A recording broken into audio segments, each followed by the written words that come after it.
Every single Wednesday night, an explosion, a new revolution in professional wrestling on TNT. All elite wrestling, dynamite, the big colors. You went German there. All elite wrestling. That's what they call it in Denmark, I think. Yes, all elite wrestling, dynamite, every Wednesday night on TNT, and you can of course catch it on the TNT app. The man who is the champion, La Champion, right, is Chris Jericho. Once again, back here in Chicago at the Sears Center. This is a city you are deeply connected to in terms of just momentous parts of your career, both in wrestling and obviously in music with Fozzy. And you had your big debut with Monday Night Raw here, and of course you were part of All Out. What makes Chicago so special? Well, I won the title here too. Yeah. I don't know. Chicago is one of those places. Whenever you see it on an itinerary, whether it's a Fozzy tour or whether it's a wrestling show. Where you go, it's going to be a good show. Crowd is always great in Chicago. It's just one of those places where it's just a great energy and a great vibe. And I think as a result, I don't think you ever plan events according to the city, but whenever something happens in said city that's kind of has a chance to be classic, it becomes even more so with a great crowd. And that's what all those things you mentioned, from the debut with the WWE to winning the title here a few months ago to all the Fozzy shows we've had. It's just a great atmosphere. People just like to have fun in Chicago, I think. Mm-hmm. There's something irreverent about it. It's a city that doesn't have. We have a good BS detector, but at the same time, when we like something, we go all on board. And with wrestling, that's definitely it. Yeah, you're either on or you're not. It's a Midwestern city. The Midwestern towns are always kind of a little bit more heartland. Mm-hmm. I'm not going to say Chicago's as big as New York, but it's a giant city. But it's not New York, and it's not kind of as angry as Detroit, and it's not as star-studded and kind of ritzy as LA. Mm-hmm. It's just more of kind of like a hard-working, rock and roll city. And I think rock and roll and wrestling go hand in hand. So it's just, like I said, it's one of those places every time you're there. There's certain cities that I won't name that they're not going to be great crowds, and it hurts the show. Yeah. You can have a great performance, but if the crowd isn't super excited, it kind of takes things down a notch. If the crowd is super into it, even if your gig isn't perfect, it makes it better. So Chicago's one of those cities. You have been doing this a very, very long time at the top level, and even been able to go away for a few years and then come back to it and do all these different things, the book, the podcast, and all that different stuff. Staying on that top level in wrestling is not an easy thing to do, especially with everything else you're doing. What do you credit that to? And then on top of that, not just doing the same type of character or trying to evolve it a little bit, you're doing completely new characters. It seems like every 4 or 5 years there's a new evolution. You're the Doctor Who of professional wrestling. Somebody told me that. Well, I would go with David Bowie. I'm not a Doctor Who fan, but I think it's the same idea. You're constantly evolving and updating and not living in the past. I think that I was never cut out for that. I never wanted to do the same thing twice. And I feel it when the time is right to change. I knew when it was right to change out of Y2J. I knew when, the countdown clock or, the list even, that's one of the reasons why I'm so excited to be in AEW, because I know if I went back to WWE, they want me to do the list because it's so popular, but it doesn't fit anymore. It's just one of those things that time moves on. And it's good to always update your act, update your look, update what you're doing, and still obviously pay homage to your history and your legacy, but constantly make it more contemporary. Yeah. And that's not selling out. Like if you talk about the new Ozzy song, Under the Graveyard, it's number 4 this week. Like Ozzy with a top 5 song at 70 years old. Like what? Started in 69. But the reason is the song, it's still Ozzy, but it's got a different guitar player. It sounds more contemporary. It just sounds more now. And that's kind of what I've always done with Chris Jericho. If something starts feeling a little bit nostalgic, I drop it, and I have no problems dropping it. It's great to go back and look at it and remember it, but, the list was 2016. A little bit of the bubbly and Le Champion is 2019. That's where I live now. So I think that it's great to have a body of work that people go, I like this era best, or I like that era best. But as long as you continue to keep your fans guessing so that they never know exactly what they're going to get from you, they'll be that much more engaged and that much more apt to continue to follow you. You've always been creatively motivated, and that's obviously clear in your answer there. A lot of the people that I've spoken to, I spoke to Jon Moxley, and he said something about you, and we'll touch on it in a second. The creative freedom that you guys have here in All Elite Wrestling is something that keeps coming back up. Everyone keeps talking about it. How important was that for you at this stage in your career, some people said it was a dice roll for you. It doesn't seem like that. It seems like you're very motivated. No, it was a dice roll, though, because it's uncharted waters. It still is. I mean, we're only 9 weeks into this new, the good ship AEW. And it's one of the reasons why I was very attracted to coming here and doing something different, completely cutting off all my ties to the past. Which of course would be WWE, and that's not in a mad way or a bitter way or anything like that. I loved working there. I said I would never work anywhere again until I went to Japan, and I just had so much fun being completely creative and being in charge of everything that I was doing, and knowing that it was good and knowing that it works and knowing I don't need anybody to tell me if this is good or not, because it just is. I think that's something that we really strive for in AEW, and everyone's on the same page. If you think it's good, we're going to give you your license as a professional and as an artist to try it. Every single week I've done something that I've been very proud of. I could probably name them week by week, which is very strange because 8 weeks might as well be 8 years in pro wrestling. But it's stuff that I know is going to work. This is not rocket science. You make stars. You have good guys and bad guys. And you put on entertaining segments that people remember. These are all coming from my mind, from Tony Khan, from Cody, from the Bucks, from Chris Daniels and Scorpio Sky, and everyone that I work with.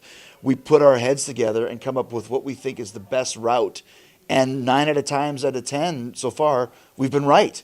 And we don't have to get it approved. We don't have to put it through any type of system or have everyone put their spin on it. When you have 100% of a great idea, and when it finally goes through the system, it's about 70% of what it was. And you know that 70% isn't as good, but you have to compromise because that's the way it works. This doesn't work that way here in AEW. Yeah, and that's got to be freeing to you.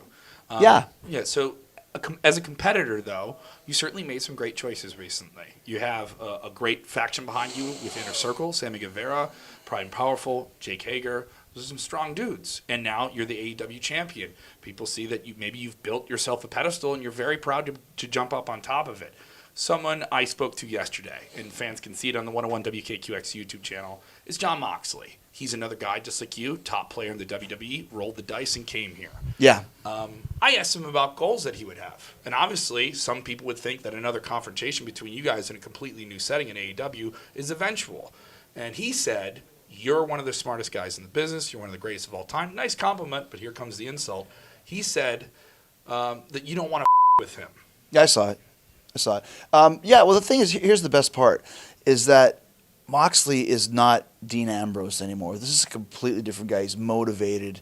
He knows exactly who he is, and he went through the system in WWE, and he wasn't able to harness it and work with it. I could work in WWE for years because I understand how to take what they want and make it good. He couldn't do that to the extent. We had a great rivalry in WWE. We did 3 or 4 pay-per-views together, and I enjoyed it so much. But it was a watered-down version of who he is now. Jon Moxley is the real guy, and it's one of the reasons why I orchestrated, and what's the word you're looking for when you're trying to bring somebody in, whatever it would be, high school scouting. I scouted him, whatever it is, and I knew that he'd be great here because I knew he needed to change. So selfishly, I knew Moxley would be a great opponent for me. So I don't want to fuck with him. I pay people to do that. That's what the Inner Circle's for.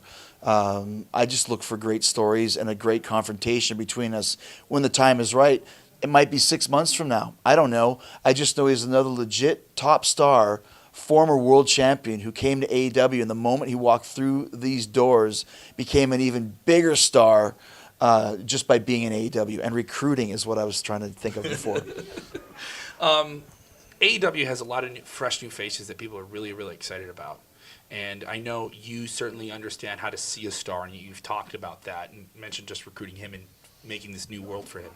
Who are some people that you're just like, you haven't done anything with him yet, but you're like, oh boy, when you and I get some time together and we get to go out there and do it, I'm excited to do it with you. Well, I mean, and there's quite a few. I mean, Darby Allin was one of those guys from the start. Look where he's at now since the beginning. Scorpio Sky is another one we're going to have tonight. We're going to really make him a star. I think Jungle Boy. My teenage daughters don't care about wrestling, but they love Jungle Boy because he's something that wrestling is missing, which is a heartthrob for the teenage girls, like a Jonas Brother or one of those type of guys who the girls love. Sex appeal, right?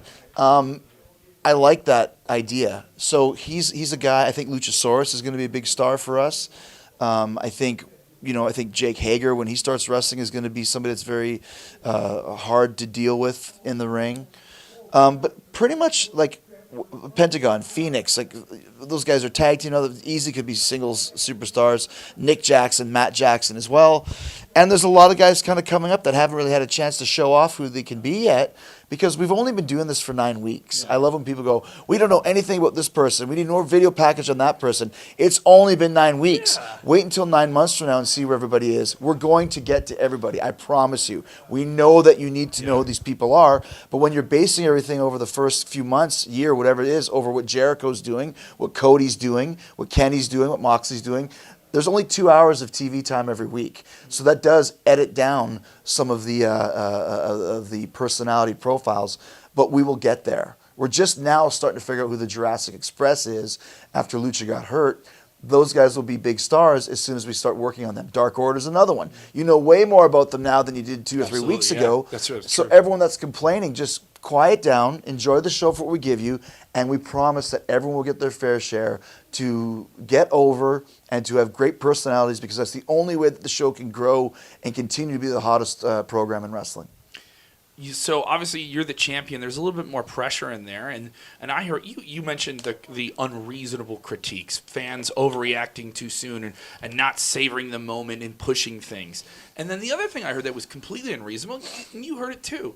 Oh, why are they going with the WWE guy as their champion? Why are they going with him and he's there and he's been there so long?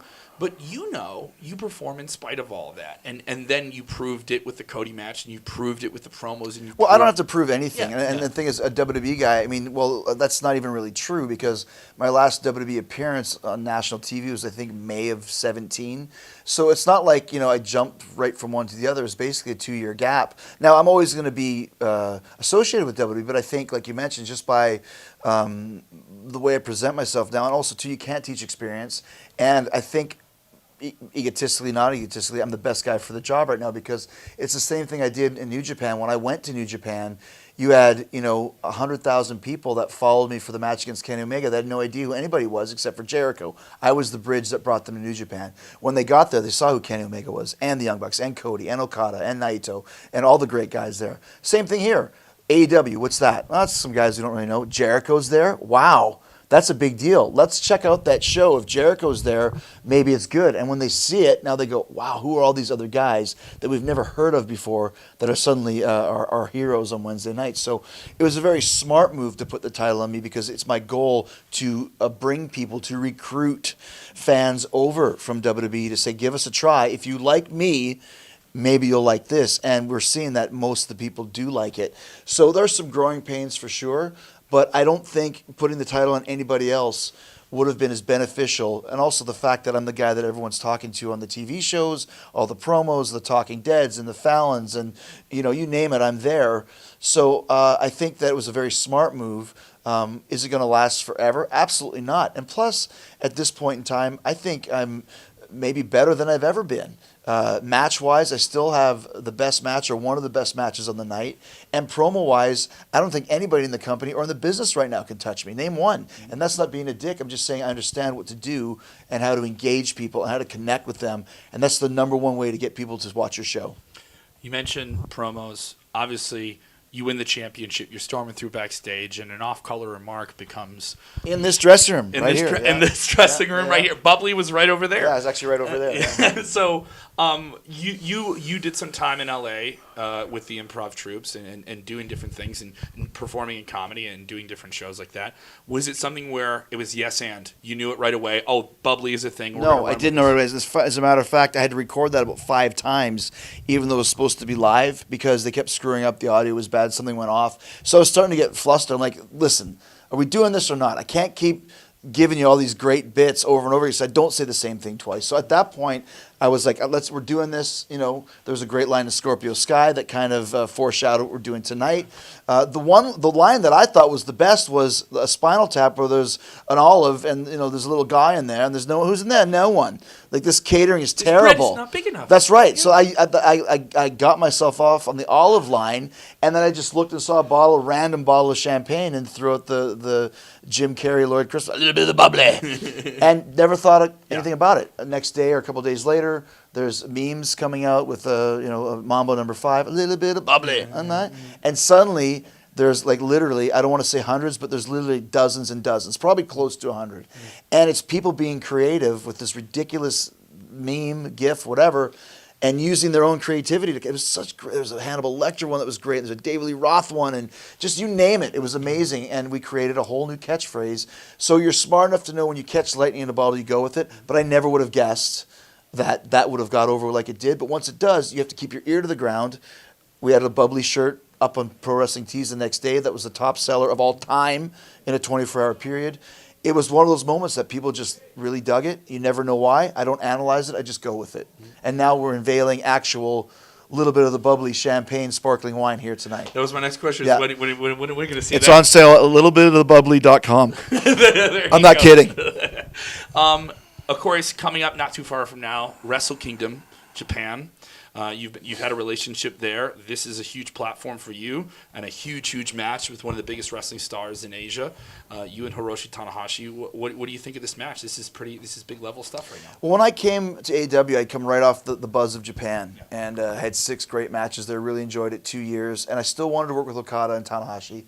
And so that's what we did. We did Okada in June and Tanahashi at the Dome this year. Am I going to do more matches with New Japan? I don't know. I just know that I got a chance to work with all of these tremendous performers. And Tana's the last one. When you've been doing this as long as I have, and there's someone you've never wrestled that you hear is amazing, I want to know. I want to find out for myself. I've seen him. I saw him and Kenny Omega tear the house down last year. I want to know for myself, how good is he? So I'm really excited about it. But it's funny because I had so much emphasis on Japan in 2018 and 19 that in 2018 going into 19, whatever year it is now, it was almost like I've almost kind of forgot about it. Now, once we get the weekly TV done, which December 18th is our last show, December 25th is off because it's Christmas. Then I'll really start focusing on the Tana match. But I didn't have weekly TV before to focus on. So it's great. I'm excited about it. We did some great videos for it. I think people are excited about it, but I'm not as ear to the ground with New Japan as I was even a year ago. But I do know Tana's amazing. I'm expecting for us to have a great match. You put out a great signal here as we close up here. Father Christmas, a wonderful song by the Kinks, and for a great charity. And where can people get it? A fun, irreverent song. What a choice, too. Everyone picks the same old traditional Christmas songs. You put it out for a charity. It's a wonderful cause. I wanted to do a Christmas song because you're guaranteed airplay at least once a year. And there's not a lot of great original. As a radio guy, I appreciate that. Of course. I'm not stupid. And if I hear A Wonderful Christmas Time by Paul McCartney, again, I'll probably blow my brains out because it's not a bad song. It's the most annoyingly catchy song ever. It doesn't get out. It's classic, as John Lennon said, one of Paul McCartney's granny songs.